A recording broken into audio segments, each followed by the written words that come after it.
हा तर मित्रांनो, आज आपण पाहणार आहोत ही ऑब्जेक्ट ड्रॉईंग. आणि चला तर सुरुवात करूया आपण. तर मित्रांनो, तुम्ही पाहू शकता, मी इथे एक रेफरन्स घेतलेला आहे. मी लाईव्ह स्टडी करत होतो. जर का अशी अरेंजमेंट करता येत असेल तर तुम्ही करू शकता, नाहीतर असा रेफरन्स घेऊन सुद्धा करू शकता. आणि खूप एकदम सोप्या पद्धतीने मी तुम्हाला सांगणार आहे. तर तुम्ही बघू शकता, मी प्रॉपरली एकदम इझी थोड्या थोड्या रेषा वळल्या आहेत आणि थोडं मी स्टार्ट करते. तर मी जसं 1 2 3 रेषा ओढल्या तिकडे आणि थोडे कर्व ॲड केले.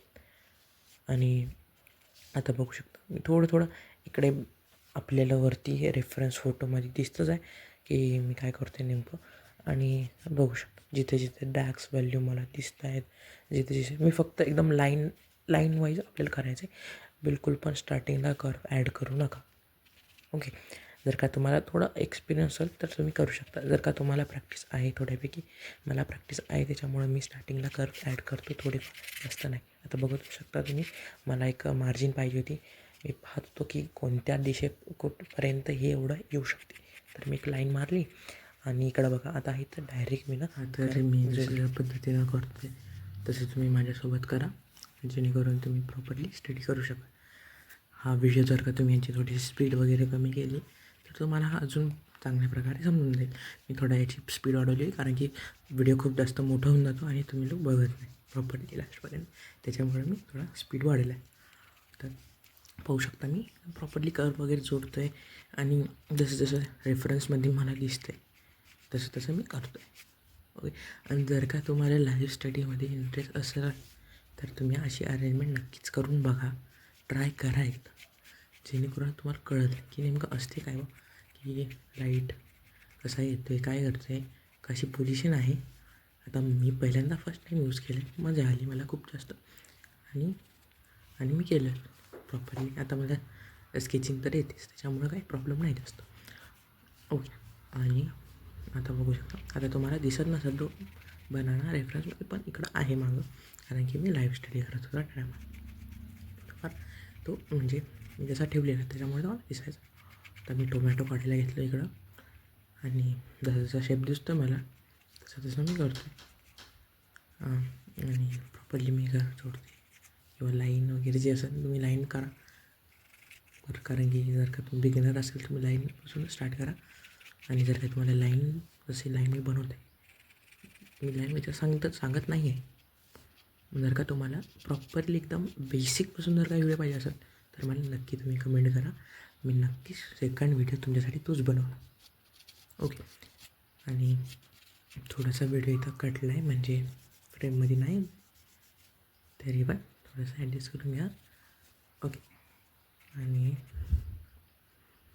जे तुम्हाला वाटते एक्सेस पार्ट आहे तो एरेस करून टाकायचा आपल्याला, जास्त टेन्शन नाही घ्यायचं. आणि रेफरन्स जितका चांगल्या प्रकारे ऑब्झर्व करता येईल तसा करायचं. आता बघा, मागं मी एक पॅलेट घेतली आहे. त्या पॅलेटचा जसा शेप दिसतो आहे मला त्याच्यामध्ये, तसाच मी काढायचा प्रयत्न करतो आहे. सेम नाही निघाला तर चालतो, मी पण खूप साऱ्या चुका करतो आहे याच्यामध्ये. होत आहेत चुका, होऊ दे, जितक्या होतील. आणि चुकीमधूनच माणूस शिकतो बरं का, हे नक्कीच म्हणणं ध्यानात ठेवून. ओके. आणि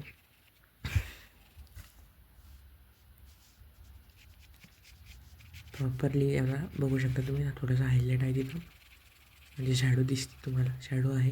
किंवा बनानाचा जसा शेप असतो तुम्हाला माहीत असणार, जे लाईव्ह स्टडी करणार त्यांना नक्कीच याचा फायदा होणार, नाहीतर तुम्ही माझ्या व्हिडिओमध्ये पाहून करून घेऊ शकता. ओके. जर का तुम्हाला रेफरन्स फोटो पाहिजे असेल तर मला कमेंट करा, मी नक्कीच तुम्हाला याच्यामध्ये डिस्क्रिप्शनमध्ये देऊन टाकतो. पाहू शकता, थोडं मी शेडिंग ॲड करतो आहे. पूर्ण मी स्टार्टिंगला पहिले स्केच केलं, तुम्ही बघितलं मी कसल्या प्रकारे केलं आहे ते पूर्णपणे. आणि आता थोडी मी शेड ॲड करतो आहे. जिथं डार्क वाटते मला मी डार्क करतो आहे, जिथं मला लाईट वाटते मला लाईट करतो आहे, जिथं एक्स्ट्रीम लाईट डार्क होते मी आणि आम्ही पेन्सिलचा ग्रेड सांगायला विसरून गेलो, तर मी 8Bची पेन्सिल घेतली होती. थोडी ती डार्क असते.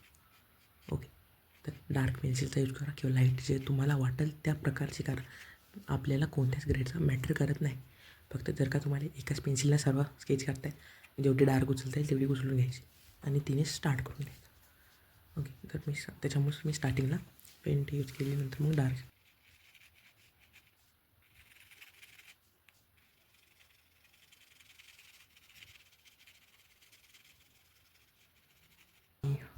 पहा, आता मी जिथं हायलाईट्स वाटतात मला जास्त डार्क आहे तसं करतो. आता बनाना आहे तर आता जास्त माझ्याकडे जास्त लाईट होतात इकडे, त्याच्यामुळे जास्त मी शॅडो वगैरे नाही दिसत आहे. तर जेवढा मला वाटतं आहे तेवढा मी देतो आहे आणि जितका रिअलिस्टिक याचा फील येतो आहे तेवढा मी याचा प्रयत्न करतो आहे. जास्त नाही हे करतो आहे. आणि पाहू शकता की एकदम प्रॉपरली थोडा मी ॲड करतो. शेडिंग स्टार्टिंगला असे डार्क नाही देऊन इकडला फेंट एकदम नॉर्मल फ्री हँड एकदम अशी हळूहळू जर का दिली चालते. तर तुम्हाला क्विक करा. आपला पहिल्या स्टार्टिंगला एखादा पेज वगैरे घेऊन थोडेफार करून बघायचे, म्हणजे जेणेकरून कसं आपण जेव्हा स्केच करू तेव्हा एकदम प्रॉपरली त्याच्यावर आपल्या होणार. आणि कधी पण मी स्टार्टिंगला बसायच्या अगोदर मी थोडीशी प्रॅक्टिस करूनच घेतो. विदाऊट प्रॅक्टिस कधी बसायचं नाही स्केचिंग करण्याला.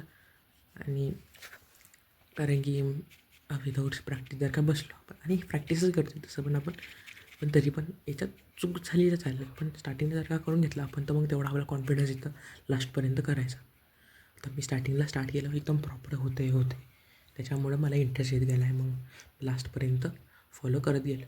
आता जिथं मला डार्क दिसते बघू शकता मी डार्क ॲड केलं आहे तिथं.